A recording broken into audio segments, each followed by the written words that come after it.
So today I thought we could talk a bit about breaking habits. So we just made the video on how to build habits. And we talked about kind of like a list of 6 things that you do every day, but only do about 4 or 5 of them. But now let's talk about breaking habits, which for a lot of people on self-improvement is maybe more important than even habit formation. There are certain things that we do, like maybe compulsively checking your phone, maybe various triggers to addictions, like NoFap, for example, which are bad habits at their core. And so it's very important to kind of build out a mechanism of how to break a habit. And there is lots of literature on it. And what is kind of a general theme is that a lot of the traditional methods that we talk about don't really work. So things like rewarding oneself and not doing a punishment is quite hard because you need to have a kind of reward that you don't know is going to happen. For example, punishment is quite difficult to keep yourself accountable.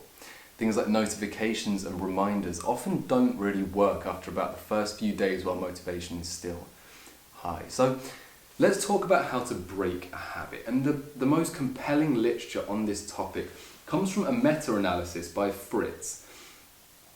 Where is it? And this meta-analysis is called Intervention to Modify Habits, a Scoping Review. So you can go and check that out if you want. It's basically a review of lots of different kind of literatures on how to break habits. But I'm going to basically boil it down and tell you the most important one, the one that was seen to be most successful, was the addition of a replacement habit. But not during the habit cycle, but afterwards. So a very crucial distinction. So for example, if we look at something like using your phone, but you can extrapolate this into any bad habit. Say you look at your phone compulsively while you're working.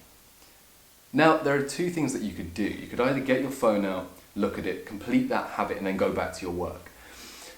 Or you could add in a replacement habit afterwards. And this is quite a crucial thing to do. So if you think about a habit is basically neuron A fires and so neuron B fires. You get the urge to look at your phone, so you pull out your phone. And that creates a closed loop. These things happen on repeat over and over and over again, which is why bad habits are such bad things. Every time that happens, it reinforces that pathway. Now, what if we were to add more things onto the end of that? So say if you did A, then B fired, but then C, D, E, and F fired, i.e. good replacement habits. So that is where the literature points. It points to adding in a good thing after having done the bad thing, not necessarily punishing yourself. And it's quite counterintuitive because most people, if you tell them that, they instantly think, oh, but then I'm rewarding myself for a bad habit. But that isn't really true, because what it does is, do you remember the closed cycle? Well, adding on the C, D, E, and F opens up the cycle. And subconsciously that allows you to intervene more quickly at maybe point A. It allows you to break the cycle more easily because the cycle is so much longer.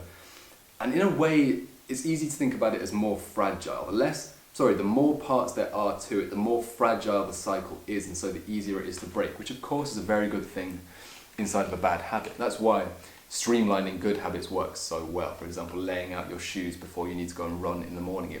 It takes out one of those ABCs, for example. So it's useful to do. So the practical application of that would be, what would it be? Let's take NoFap, because a lot of people I know are going to be here for NoFap. So it would be, for example, to do all the strategies we spoke about before, to do self-binding, to find purpose, to find distraction, to remember that you only need to last for 21 days, whatever. But additionally to that, it would be accepting the fact that when a relapse happens, when you do that bad habit again, to instantly perform a good habit afterwards. So maybe if you relapse, to take a cold shower, to do 10 press-ups, to drink a cup of water, maybe to do all 3 of those things, but just to have a good habit that you do every time you perform a bad habit. And then the longer you do that, the habit cycle will start to disintegrate. It will start to dissolve because it's getting too long. It's becoming too many neurons firing. And so your brain just stops processing it. It stops even activating neuron A, and then neuron B doesn't even fire if neuron A fires. The things start firing in misalignment, and so the habit breaks. And that is, according to the literature at least, the most powerful way to break a habit, is to add in a positive replacement habit afterwards.